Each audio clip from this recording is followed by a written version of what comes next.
சரி அப்படி இப்படி எல்லாம் பேச்சு கொடுத்தாங்க 2 நாள். 3ஆவது நாள் இவங்க ஸ்டார்ட் பண்ணிட்டாங்க. எங்கே நாங்கள் வந்து எல்லா வேலையும் செய்யணும் பார்க்கணும், ஒரு காபி தண்ணி கொடுக்க மாட்டேங்கிறாங்க, ஒரு நாஸ்டா கொடுக்க மாட்டேங்கிறாங்க, எதனா நிறைய வேலை வந்தால் எக்ஸ்ட்ரா ஒன்று, இதெல்லாம் நியாயமான கேள்வி தான். ஆனால் அவங்க சம்பளத்தையே உயர்த்தி கொடுத்துங்கிறாங்க. இப்போ அந்த அம்மா அதை கொண்டு போய் எப்படியா மாட்டிச்சு, 2ஆம் மாறு இல்லையா பேச்சு. அப்புறம் என்ன பண்ணாங்க, ஒரு நாள் கூப்பிட்டாங்க, சம்பளம் கொடுத்துட்டு, அம்மா நீங்கள் வேறு வேலை பார்த்துட்டு. நான் திடீர்னு சொன்னேன், என்ன இத்தனை வருஷம் உங்கள் வீட்டில் வேலை செய்யணும், தயவுசெய்து நாங்கள் உங்களுக்கு காப்பி கொடுக்குறோம், நாஸ்டா கொடுக்குறது, எதுவும் கொடுக்குறேன்னு உங்களுக்கு அப்பாயின்மெண்ட் கொடுக்கல, நான் வேலைக்கு சேர்க்க போகிறேன். ஆனாலும் நாங்கள் ஏதோ செஞ்சோம், நீ இல்லைங்கிற. இன்னும் இந்த மாதிரி சில விஷயங்கள் ஏதோ சொல்லிட்டு இருக்கிறாங்க. உடனே வேலை போச்சு. யாரால் போச்சு? தூங்குறவங்களால போச்சு. அல்லேலூயா. வாயால் போயிடுச்சு. உன் வேலைங்க சில பேருக்கு வாரத்துக்கு ஒரு வேலை, டக்குன்னு இந்த பில்டிங், அடுத்த வாரம் அந்த பில்டிங் கேட்டு வச்சுட்டு வந்துருப்பாங்க என்பது. அங்கே போனாலும் அது ஒரு அதிர்ஷ்டம், அவங்களுக்கு கிடைச்சிடும். இந்த வேலை நாங்கள் கார வேலை செய்யும்போது 3 ரூபாய் கூலி ஆனாளுக்கு, பெரியவங்களுக்கும் சரி, சின்ன பசங்களாக இருக்கிற எங்களுக்கும் சரி. அப்போது இந்த பில்டிங்கில் மணல் இல்லை, செங்கல் இல்லை, அப்புறம் நிறைய பற்றாக்குறை. இந்த மாதிரி லாரிக்கு ஏகப்பட்ட லாரி, ஏகப்பட்ட கான்ட்ராக்டுங்க அதெல்லாம் கிடையாது, அது கம்மி அந்த நாள். நான் சொல்கிறது 45 வருஷத்துக்கு கிட்டக்கிட்ட. அப்போது என்னுடைய 14வது 15வது வயதில் பில்டிங்கில் சிமெண்ட் மூட்டை தூக்குறது, செங்கல் தூக்குறது, வேணுனே வேறு எங்கள் மேலே 7 கல் 8 கல். அந்த ஒரு தெலுங்காரு மேஸ்திரிப்பார், இன்னும் கூட ஞாபகத்தில் இருக்கிறார். அவர் வைடா இவன் மேலே, இவனுக்கு வந்து உங்களுக்கு கொடுக்குற மாதிரியே கூலி கொடுக்குறான்னா நீ எப்படி தூக்குற, அதே மாதிரி இவன் செங்கல் தூக்கட்டும் அப்படின்னு சொல்லி 3 ஃப்ளோர் வரைக்கும் சிமெண்ட்டை தூக்க வைப்பாங்க, அப்புறம் செங்கல்ல தூக்க வைப்பாங்க, எல்லாம் செய்வோம். Praise the Lord. அல்லேலூயா. அங்கே போனதான் அங்கே போயிடுச்சு மைண்ட் இருக்கு எனக்கு. இப்போ நான் எங்கே விட்டேன், எதுக்காக அங்கே போனேன்னு தெரியலையே. யாராகிலும் சொல்ல முடியுமா? 1000 வாயாலே. அல்லேலூயா. சப்ஜெக்ட். அல்லேலூயா. சரி, அங்கே அப்படியே இருக்கட்டும், அது எதுனா ஞாபகம் வந்தால் கண்டினியூ பண்ணுறேன். அந்த மாதிரி வேலை போயிடுது, வாயால் வேலைக்கு போயிடுது. அப்போ என்ன பண்ணுவோம், திடீர்னு இங்கே மணல் இல்லை அப்படின்னு சொன்னாங்க, அடுத்த பில்டிங் வேலைக்கு போய் எதிர்க்கே நிறைய பில்டிங் வேலை நடக்கும் கங்கா நகர் ஏரியாவில். அப்போல்லாம் மைதானமாக தெரியாது, நாங்கள்லாம் விளையாடிக்கிறோம், பால் அடிக்கிறது. இன்றைக்கெல்லாம் பார்த்தா அப்பார்ட்மெண்ட்டுங்க, 3 அடுக்கு 2 அடுக்கு பில்டிங்லாம் இருக்குது அந்த ஏரியாவில். சரி, முக்கியமாக என்னன்னாக்கா, இங்கே இல்லைன்னா உடனே அங்கே ஒரு வேலை கிடைச்சிடும். நீங்கள் நம்புறீங்களா, சனிக்கிழமைனா பேமெண்ட்டு 4 இடத்துல 3 இடத்துல போய் பேமெண்ட் வரும். மொத்த பேமெண்ட்டே வந்து 18 ரூபா 3 ரூபா தானே. 6 நாள் வேலைக்கு கூட எங்கன்னா போயிடுவோம் அந்த மாதிரி. சரி, நம்முடைய வேலைகள் அடிக்கடி மாறுறதுக்கு, அல்லது வேலை செய்கிற இடங்களில் நல்ல பேர் எடுக்காமல் இருக்கிறதுக்கு, எல்லா வேலையிலையும் சொல்கிறேன், ஸ்கூலில் சரி, காலேஜில் சரி, நம்முடைய வார்த்தைகள் தான். அப்போது நாவானது முழு சரீரத்தை கரைப்படுத்தி ஆயுள் சக்கரத்தை கொளுத்தி விடுகிறது. ஆயுள் சக்கரம் எங்கே இருக்குது? ஆயுள் சக்கரம் எங்கே இருக்குது? பயங்கரமான கேள்வி. எல்லாம் கேட்டுருக்கோம். ஆயுள்னா தெரியும், இப்படி ஊற்றுறாங்க அதானே, பாட்டிலில் பிடிச்சி விடுறாங்க இல்லையா, டின்னில் வருது, அதானே ஆயுள். லைஃப் என்ன சொல்லியிருக்குது இங்கிலீஷில்? A small part of the body, எது? tongue. ஆனால் but it may great boasts. அப்புறம் consider what a great what a great forest is set on the fire by a small spark. ஆமாம், காட்டையே, பெரிய காட்டையே கொளுத்திடும். எத்தனை பேரால எத்தனை பேரால் நம்முடைய பேச்சில் எத்தனை குடும்பங்கள் பற்றி எரியும் தெரியுமா? எத்தனை பேர் தூக்கம் நிம்மதி இல்லாமல் தூங்குறாங்க தெரியுமா? உன் வார்த்தைகள் உன்னால எத்தனை பேர் காயப்படுறாங்க தெரியுமா? யோசிக்கிறீமா? அதை அந்த அறிவு இருக்கா நம்மளுக்கு? இது எனக்கு இல்லை, அது அவங்களுக்கு இல்லை, உனக்கு தான் சொல்றது. இங்கே உட்காந்துக்கிற ஒவ்வொருவருக்கும் ஃப்ரெண்ட்ஸுங்க கேங் கட்டுவாங்க பசங்க ஸ்கூலில், அந்த டீம் அப்படியே இப்போல்லாம் அடிச்சுக்கிறாங்க நேராக. ஒரு காலத்தில் அப்படியே இருக்கும் கொஞ்சம் லேசாக, எங்கள் காலத்தில். இப்போல்லாம் அடிச்சுக்கிறாங்க, அது மாதிரிலாம் நிறைய காமிக்கிறாங்க டிவியில். அப்போது வாயின் வார்த்தை தான் ஒரு மனிதனுடைய வாழ்க்கையை கெடுத்துரும்னது இங்கே என்ன சொல்லப்படுதுன்னா காட்டையே கொளுத்திடும். தமிழில் சொல்லும்போது ஆயுள் சக்கரத்தை கொளுத்தி விடுகிறதாயும் நரக அக்கினியினால் கொளுத்தப்படுகிறதுமாய் இருக்கிறது. நரக அக்கினி எப்படி இருக்கும்? நரகத்தில் இருக்கிற அக்கினி. இங்கெல்லாம் நடக்கிறாங்கல்ல நெருப்புல, நான் பார்த்து எத்தனை பேர் நெருப்புல நடந்ததை பார்த்துக்கிறீங்க? நான் நிறைய பார்க்கணும், நிறைய ஆசைப்பட்டேன். அல்சூரில் இங்கே நடக்குதுன்னு பேப்பரில் போட்டிருந்தாங்க. ஒரு 30 வருஷத்துக்கு அது அதுக்குன்னு கிளம்புனேன். அப்புறம் எனக்குள்ள ஆண்டவர் உணர்த்தினான், அவன் அக்கினியில் இறங்கி நடக்கிறான் அப்படின்னு. யாருன்னா இருக்கிறீங்களா நெருப்புல நடந்தவங்க? இந்துவா இருக்கும்போது நம்மகிட்ட ஒருத்தர் இருந்தார், மண்டியாவில் இருந்து. யாருமா? வீட்டுக்கிட்டேம்மா? ஓ, அவர் நடந்துக்கிறாரா? எங்க இருக்கிறாரு? இல்லையா? வேலைக்கு போயிட்டாரா? இப்ப நடக்கிறீங்களாமா? இல்லை நடந்துக்கல, நீங்க நடந்துக்கிறீங்களா? Very good. அக்கினியில நடக்கும்போது எப்படி இருந்துச்சு உங்களுக்கு? கால் சுட்டுச்சா? லேசா சுட்டுச்சா? சுடுதான். நான் பேசினேன், சில பேர்கிட்ட பேசுகிறேன். சுடுதான். நம்ம சபைக்கு ஒருத்தர் மண்டியாவிலேருந்து ஒருத்தர் வந்தார். அது அங்கே பாகலூர் சபைக்கு வருவார். அவர் மேலே ஆவி வரும் பயங்கரமாக. ஜெபம் பண்ணி பிரசங்கம் பண்ணும்போதே கூட வந்துடும் சில சமயத்தில். அப்போ அவருக்கு வந்து குடிச்சு கடைசியில் கேட்கும்போது அவர் சொன்னார், நான் மண்டியாவில் கரகம் தூக்குறதே நான் தான். அவருக்கு அப்போ தான் 30-35 வயசு, 30 வயசுக்குள்ள தான் இருப்பார். நான் தான் கரகம் தூக்குறேன் அப்படின்னு. அப்புறம் கரகம் தூக்கின்னு எப்படி ஒரு மாதிரி ஆடுறாங்க அப்படின்னா, அந்த பூஜைலாம் பண்ணும்போது ஏதோ ஒரு சக்தி வந்துருதுங்க, உடம்பே நடுங்குது, குழுங்குது அப்படின்னு. இப்போ பசி எடுத்து சொல்கிறோம். பஸ் எடுத்ததுன்னு போகிறவங்களுக்கு இங்கேயே பக்கம் வச்சுன்னு வாங்கி சொல்கிறாங்க. எல்லாருக்கும் பஸ் எடுத்துறீங்களா? ஒருத்தர் கொடுத்தா சரி. எத்தனை பேர் போகிறீங்க? நல்லா கவனிங்க. இப்போ எங்கே விட்டோம்? மண்டியார் மைசூரியா? ஆமாம். அப்போ அவன் கரகம் தூக்குறான். கரகம் தூக்கிட்டு என்ன பண்ணுறாங்கன்னா,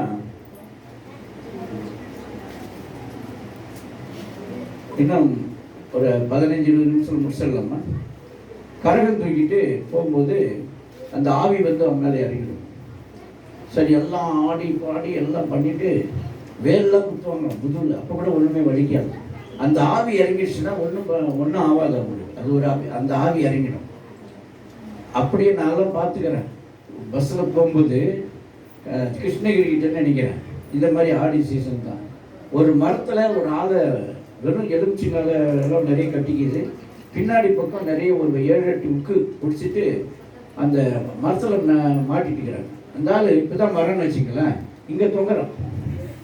பஸ்ஸு இங்கே நிற்கிது, பக்கத்துலேயே போகுது. அந்த ஊர்வலம் போகிற மாதிரி பஸ்ஸு ஓரமாக நிற்க வச்சுட்டுக்கிறாங்க. ஊர்வலம் போட்டுன்னுட்டு இப்போ இப்படி போகுது. நான் கண்ணால் பார்க்குறேன், என் கண்ணால் பார்க்குறேன். அப்படியே அந்த ஒரு 6-7 உக்கு தான் மாட்டிங்குது உடம்புல பின்னாடி. அந்த வெயிட்டுக்கு, அவனுடைய வெயிட்டுக்கு எல்லாம் ஒரு 3 இன்ச்சு 2 இன்ச்சு அகலத்துக்கு அப்படியே தொங்குது. அந்த லெவலுக்கு தகுந்த மாதிரி பிச்சு தொங்குது. தோல் ஒரு பின்னு குத்தனா வேண்டியது. ஆனால் அந்த பிசாசின் ஆவி அப்படி. பிசாசின் எங்கே போகிறாருமா? அவர் இறங்கிட்டார். பஸ் எடுத்துச்சு இல்லை, அவர் கீழே இறங்கிட்டார். கீழே கீழே சொல்லு, கீழே. சரி, எங்கே விட்டோம்? தொங்கிங்கிறதுல விட்டோம். அப்போ அவர் தொங்கிங்கிறார். நான் பார்க்குறேன். இப்போ எவ்வளோ வலி இருக்குன்னு நான் நினச்சேன்.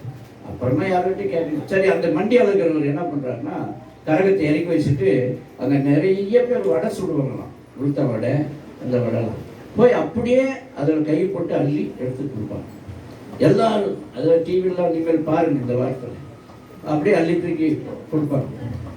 டிவி ஓடாத வீடு இல்லை. ஆனால் பார்க்க வேண்டியதை பார்க்க மாட்டேங்கிறீங்க. நியூஸ் பார்க்கணும்.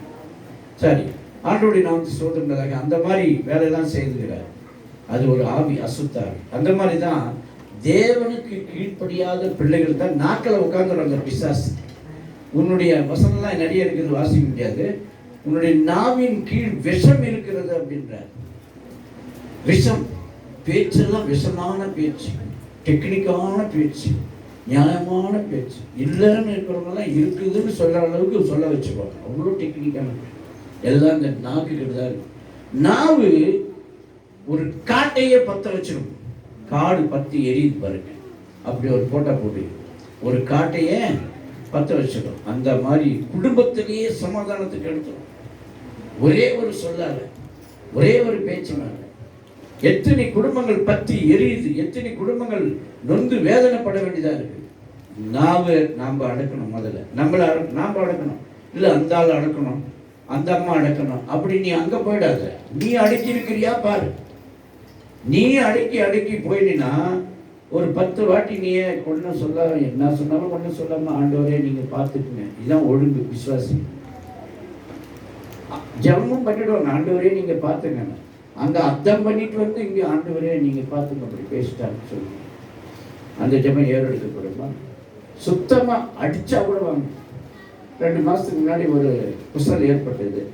அந்த காயம் எனக்கெல்லாம் இன்னும் ஆறல, பல்லவத்தில் அது இன்னும் மன்னிக்கப்படலை. இங்கே அநேகர் அப்படியே கல்லும் சிலையுமா நடமாடும் சிலை போல வருகிறார்கள் போகிறார்கள். ஒருத்தருடையும் பேசுவது கிடையாது, ஒருத்தருடையும் விஷ் பண்ணது கிடையாது. ஏன்னா அந்த கோபம், ரோசம் நிறைய பேருக்கு இருக்குது. ரோசம் ஒன்றும் இல்லை கூட. மூடனுடைய நெஞ்சில கோபம் குடிகொள்ளும்.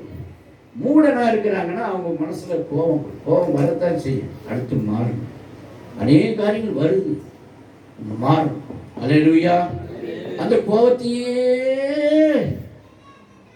செத்தா கூட பேச மாட்டேன். செத்துட்ட பிறகு எப்படி பேச போறேன்? நீ உயிரா இருக்கும் போதே பேச மாட்டேங்கிறேன். அல்லேலூயா.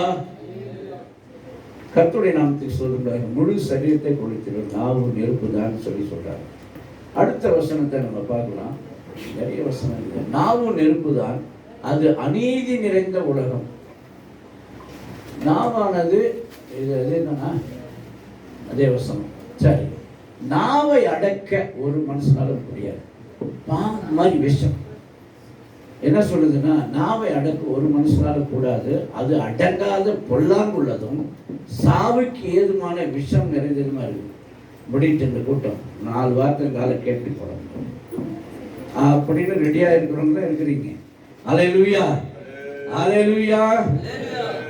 நாவை அடக்க ஒரு மனுஷனால உன்னை அடக்க முடியாது. அல்லேலூயா. சாரணே நல்லா கவனி. அல்லேலூயா. நம்ம என்ன பண்ணணும்? நாவை அடக்கி பேசணும் ஒவ்வொரு விசுவாசி. அடுத்தது, அது கொல்லாங்கானதும் சாவுக்கு ஏதுவான விஷம் நிறைந்ததுமா இருக்கு உன் பேச்சு, உன்னுடைய வார்த்தைகள். நல்ல எவ்வளவு பேருடைய கண்ணீர் விடுறாங்க தெரியுமா அந்த வார்த்தையை கேட்ட உடனே. சில மாமியாருங்க அப்படி, சில மருமகங்க அப்படி, இப்படி இது ஒரு மாதிரி சில வார்த்தைகள்லாம் விட்டுருவாங்க பாரு, மனம் உடைஞ்சு போயிடுவாங்க. ஒருத்தரும் மனம் உடையிற மாதிரி நீங்க நடந்துக்காதீங்க, பேசாதீங்க. உடன் பிறந்தவங்களாகட்டும், அவங்ககிட்டே ஆகட்டும், பிள்ளைகள் இடத்துல ஆகட்டும், பிள்ளைகள் பெற்றோர் இடத்துல ஆகட்டும், கண்டிக்க வேண்டியது கண்டிக்கலாம். சில ஒழுங்குமுறைகளை சொல்லி கொடுக்கலாம். ஏன் இவ்வளோ நேரம் கத்துது? இல்லை எப்போ இந்நேரம் போய் தோசை போட்டு சாப்பிட்டு படுத்துருக்கலாமே, ஃபர்ஸ்ட் கிளாஸ் டிவி இன்னைக்கு ப்ரோக்ராம் பார்த்துருக்கலாம். அதனால் என்ன, நம்ம பிரியா எங்கே பிரியா இருக்காங்க? நீ போறியா? நீ இல்லைன்னா போய் பிரியாவே பேசலான்னு பார்த்தேன். போய் நேரமாக பேசுகிறேன். அவங்க வீட்டில் ஒரு ஃபங்க்ஷன் வச்சுருந்தாங்க. அவங்க பிரியா அவங்க தாத்தா இருந்துட்டாங்க. நாங்கள்லாம் போனோம். அங்கே அந்த இவர் பாஸ்டர் பேசுகிறார், ரெவரண்ட் பேசுகிறார். கரெக்டாக 15 நிமிஷம் பேசி முடிச்சுட்டார். சர்ச்சில் கூட 15-20 நிமிஷம் தான் பேசுகிறாங்க. ரோமன் கத்தோலிக் சமயத்தில் சபையெல்லாம் போனால் ஒரு 1/2 hour என்ன. இப்போலாம் முதல்ல 15 நிமிஷம் பிரசங்கம் இருக்கும். நான் கேள்விப்பட்டேன் அந்த மாதிரி. அதனால் எவ்வளோ படிக்கிறாங்க. ஆனால் என்ன பண்ணுறாங்க? 10 நிமிஷம் அப்படியே நான் அங்கேயே போயிடுறேன். எவ்வளோ அப்படின்னு நான் ரோமன் கத்தோலிக்கு நான் போயிடுறேன். இல்லை மாட்டிக்கின்னு பெரும்பாடாக இருக்குது. நான் டைம் சரியாக விட மாட்டேங்கிறேன். என்ன இவங்க வந்து டைம் கீப்பர் மாதிரியும் எல்லாத்தையும் டைம் போட்டு டேபிள் போட்டு வச்சுருக்கிற மாதிரியும். ஃபாரின்லாம் அப்படி தான். சாப்பாடு இத்தனை மணிக்கு வெளியே போகணும், இத்தனை பேருக்கு ப்ரைவேட்டில் யாருமே சந்திக்கணும், எல்லாம் போட்டுருவோம். அந்த பிரகாரமே தான் சந்திப்பான். இப்போ போய் ஜப நேரம் இப்போ போய் கேட்டோம்னா, இல்லை இப்போ ப்ரேயர் நேரம், இல்லை இப்போ என்னை ஒருத்தர் பார்க்கறதுக்கு வராங்க, இல்லை நான் ஒருத்தர் போய் பார்க்கணும், இப்போ தயவுசெய்து போகிறாரு. இது ஃபாரின் சிஸ்டம். இப்போ இங்கே வந்து நிறைய பேர் ஃபாரினர்ஸ் மாதிரி நடந்துக்கிறாங்க. எல்லாத்துலேயும் கரெக்டாக இருக்கிற மாதிரி சர்ச்சில் வந்து கரார், டைமிங்கில் கரார், எழுந்திரிக்கணும் போகணும் அப்படின்னு. அடுத்த வருஷம் வந்து நம்ம அலெக்ஸ் வாசிக்கிறார். இது அலெக்ஸா இல்லை ஆகாஷ், 2 பேர் யாருன்னு ஒருத்தர் வாசி. சீக்கிரம் வாசிப்பா.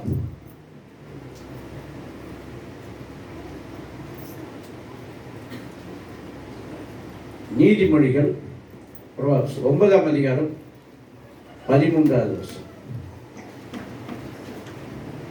நாக்கு படம் போட்டுக்கிறாங்க பாருங்க, வசனத்தோடு போட்டுக்கிறாங்க.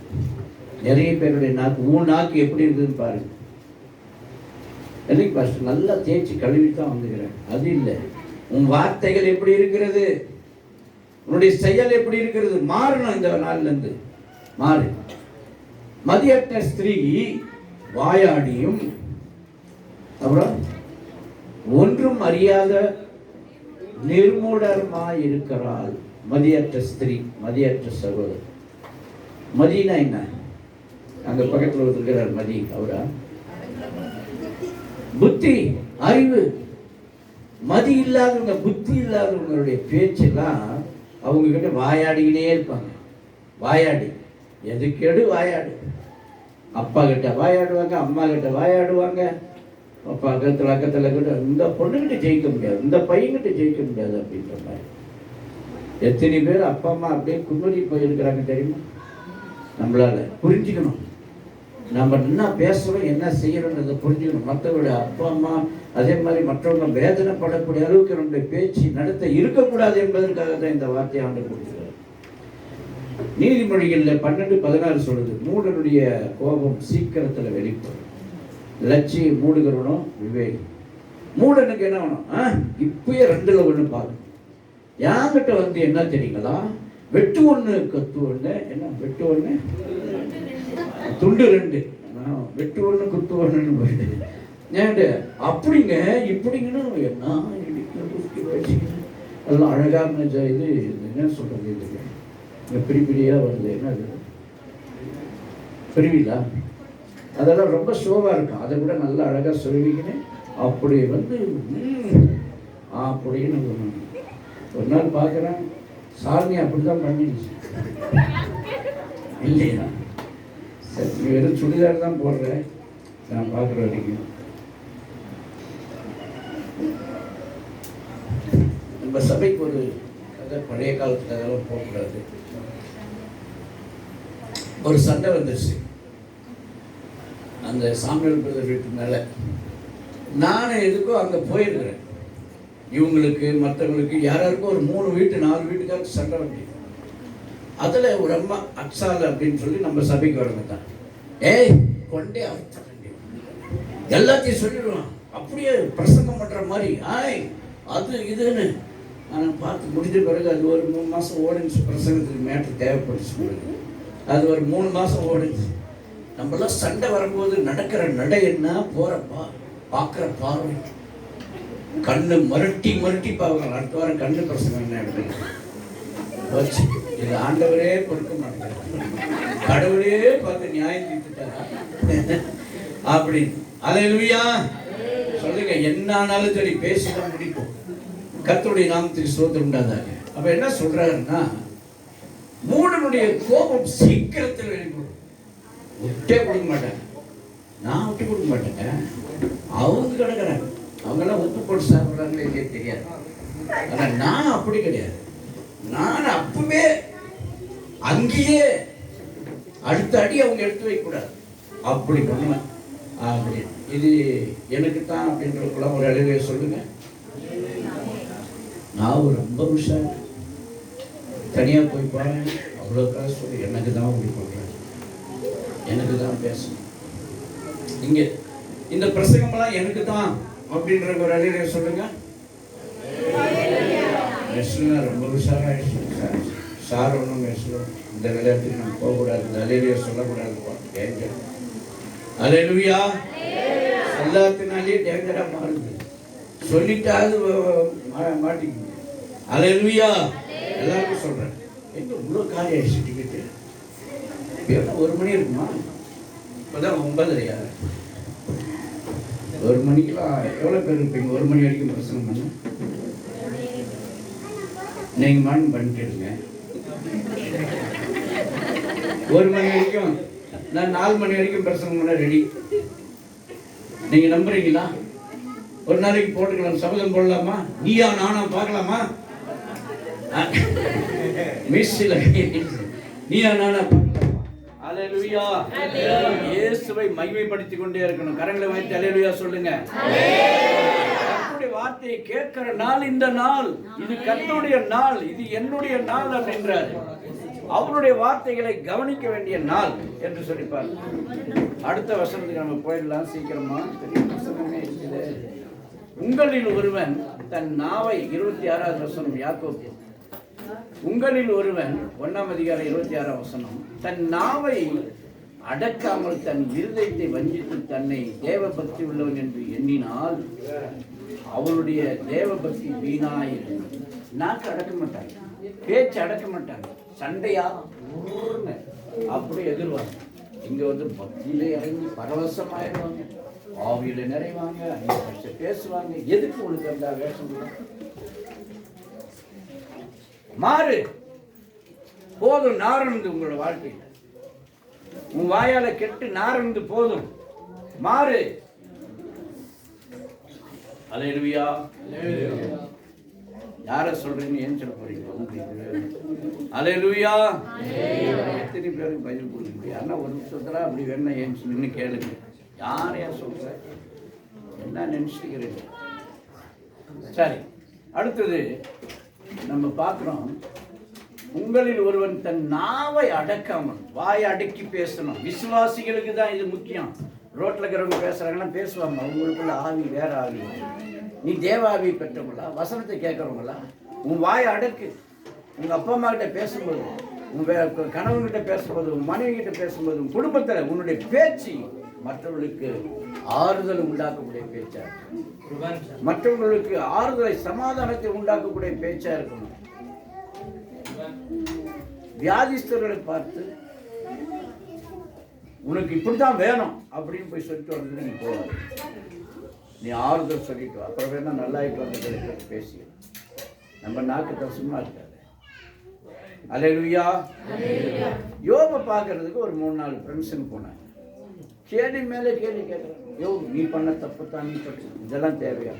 வா, உனக்காக நாங்கள் ஜெபம் பண்ணோம், கவலைப்படாது. எதெல்லாம் தப்பு தண்டை இருந்தால் மன்னிச்சு ஆண்டவர்கிட்ட மன்னிப்பு கேட்டுக்க, ஆண்டவர் சுகம் கொடுப்பாருன்னு சொல்லிட்டு அம்மான்னு போயிருக்கலாம். இப்படிலாம் நடக்கிறாங்கிறது தான் அப்படி ஒரு ஸ்டோரி ஆண்டவர் இதில் இணைச்சிக்கிறார் பைபிளில். நம்மெல்லாம் அப்படிலாம் பண்ணுறோம். வீட்டுக்கு வந்துட்டு படுறாப்பா என்ன கேள்வி கேட்டாங்க தெரியுமா, என்ன பேசினாங்க தெரியுமா, என்ன பண்ணாங்க தெரியுமா, இல்லைங்களா? வீட்டில் வந்து அல்லேலூயா சொல்லுங்க, அல்லேலூயா. நாவை அடக்க வேண்டும். அது அடங்காதுதான். நீ அடக்கணும். நீ விசுவாசி, நீ தேவபக்தி உள்ளவன், தேவபக்தி உள்ளவன். தேவனை சார்ந்து வாழ வேண்டியவர்கள் நீங்கள். அன்பாய் நடக்க வேண்டும், அன்பாய் ஜீவிக்க வேண்டும் என்று வேதம் சொல்லுகிறது. நம்முடைய வாழ்க்கையிலே நம்ம அநேக காரியங்களுக்கு your mouth might be the problem. உங்களுடைய வாய் தான் ப்ராப்ளம். ரொம்ப முக்கியமானது. விளையாடப்பட்ட நாவால தான் நிறைய பேருடைய வாழ்க்கையில் ஆசீர்வாதங்கள், நிறைய கஷ்டங்கள், பாடுகள், உபத்திரவங்கள், கடன் தொல்லைகள், வியாதிகள், போராட்டங்கள் வர்றதுக்கெல்லாம் எதுக்கு காரணம் தெரியுங்களா? நீ கோயிலுக்கு வந்து நட போடுறதுனால எல்லாம் போயிட நினச்சிக்காத. உன் வாழ்க்கையில் நல்ல நட காணப்பட வேண்டும். உன் நாவில் நல்ல வார்த்தை வர வேண்டும். வார்த்தையில தான் சாபம் இருக்கிறது, ஆசீர்வாதம் இருக்கிறது. நீ யாரையும் சபிக்க கூடாது. யாரையும் பிடிச்சி நிற்க வச்சு யாரையும் கேள்வி கேட்காத. நீ உனக்கு அந்த உரிமை யார் கொடுத்ததுன்னா சாத்தான் கொடுத்தது, ஆண்டவர் இல்லை. அல்லேலூயா. இருக்கிறீங்களா? இது வந்து என்ன ஹாஸ்பிட்டலில் போய் கேட்குற மாதிரி. ஹாஸ்பிட்டல் ஆமா அப்படின்ற மாதிரி இது. அல்லேலூயா. ஏதோ எந்த மாதிரி ஹாஸ்பிட்டல் சொல்ற மாதிரி ஒரு அல்லேலூயா சொல்லுங்க. இப்படிதான் வந்துச்சு. ஹாஸ்பிட்டல் இருக்கிறவங்களை போய் பார்த்தேன். இது ஒரு ஹாஸ்பிட்டல் தான், ட்ரீட்மெண்ட் ஆயிடுது. ஆனால் அது வந்து முடிச்சுங்கிற ஹாஸ்பிட்டல். நல்லா ஒரு சவுண்டு, ஒரு அல்லேலூயா. இன்னும் 2 அலையிலே சொல்றதுக்குள்ள கரண்ட் தானா பிச்சுன்னு வந்து சேர்ந்துருக்கீங்க. ஆ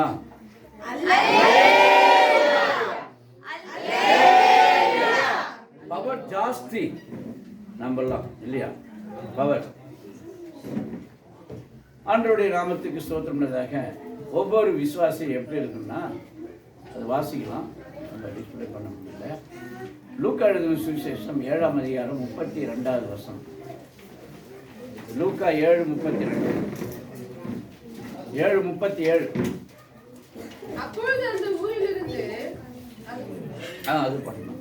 அப்பொழுது அந்த ஊரிலிருந்து பாவியாக ஒரு ஸ்திரீ அவள் பரிசேயின் வீட்டிலே பந்தியிருக்கிறதை அறிந்து ஒரு பரணியில் பரிமள தைலத்தை கொண்டு வந்து அவருடைய பாதங்களில் அருகே பின்னாக நின்று அழுது கொண்டு அவருடைய பாதங்களை தன் கண்ணீரினால் நனைத்து தன் தலைமயிரினால் துடைத்து அவருடைய பாதங்களை முத்தம் செய்து பரிமள தைலத்தை பூசினாள். ஆமென். அல்லேலூயா.